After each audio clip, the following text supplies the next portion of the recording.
Partner, dito tayo sa ginawang tulong po no ng ACT-CIS party list sa mga residente na binaha po diyan sa Marikina at Actually, Quezon City. maraming grupo ang tumulong dyan. Bukod doon sa ACT-CIS sa grupo namin, maging si speaker ay at ang kanyang yung party list na misis niya, yung Tingog, ay bumaba rin na mahagi ng mga food packs at grocery items sa mga kababayan natin na sinalanta ng bagyo. Okay, at kahapon nga partner, nagpunta kayo diyan ano sa Marikina yes. at saka Quezon City.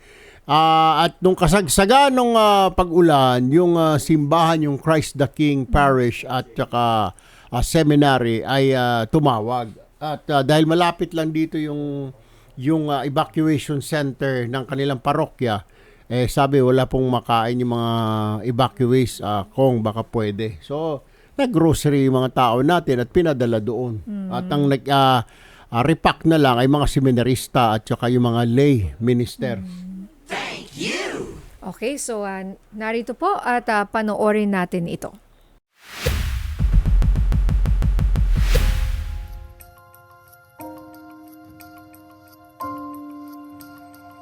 Matapos ang halos buong araw na buhos ng ulan nitong Miyerkules, dulot ng habagat na pinalakas ng Bagyong Carina, isa ang Marikina City sa lumubog sa baha nang umapaw ang Marikina River. Dahilan yan, libu-libong pamilya ang napilitang lumikas sa mga evacuation center. Kabilang dyan sina Gemaline Caboverde at Sheila Aroza na lumikas sa Nangka Elementary School. Ang bilis na ng tubig, hindi na po namin maano, kaya yung mga gamit po, inakyat na po namin. Kami po unang nilikas nung kapatid ng asawa ko kasi yung tubig po agad na andito na po agad sa bandang paan namin. Kaya mabilis po yung tubig. Nataranta kami kasi talagang yung tubig niya, mabilis po. Kaya halos wala rin kami mahalas na salbang gamit. Kahapon, personal na tinungo ng ACT-CIS party list sa pangunguna ni na Congressman Erwin Tulfo at Congressman Edvic Yap ang mga evacuees sa Nangka Elementary School. Bitbit nila ang 1,000 grocery package na ibinahagi sa higit 300 pamilya na evacuees. Ang ACT-CIS party list po ay kasama po namin ang aming sa pamumuno po ni Congressman Erwin Tulfo, Congressman Jocelyn Tulfo at ang inyong lingkod ay nakipag-ugnayan po kami kay Mayor Chodoro kung saan po kami magdadala ng tulong dahil po ang kada ho may bagyo or habagat na lagi may baha, lagi po natin naiisip ang Marikina ay hardest hit po lagi.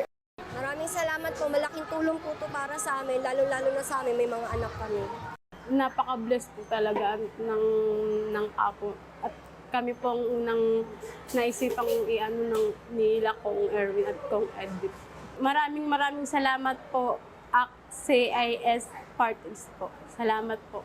Isa rin sa binahagian ng tulong ng ACT-CIS party list ang Barangay UP Campus sa Quezon City na may mga residente ring binaha at nananatili pa rin sa mga evacuation center. Kabilang sa nabigyan si Nanay Rosita Manlangit na agad daw lumikas sa baha kasama ang kanyang 10 anak at mga apo. Nakahawa kami sa lubid habang dumadang kami kasi naanod yung paa namin eh. Tapos yun, mga basang-basa talaga kami kasi yung bahay namin talaga pinasok ng tubig. Papasalamat po kami kay Success na pansin niyo po kami. Maraming salamat sa ACT-CIS party list, lalong-lalo na sa ating Congressman Erwin Tulfo at Congressman Jocelyn Tulfo at Congressman Edvic Yap sa tulong na ibinigay nyo sa aming distrito dito sa UP Campus. Asahan naman ang agarang pagtugon ng ACT-CIS party list sa mga nangangailangan lalo na sa panahon ng sakuna.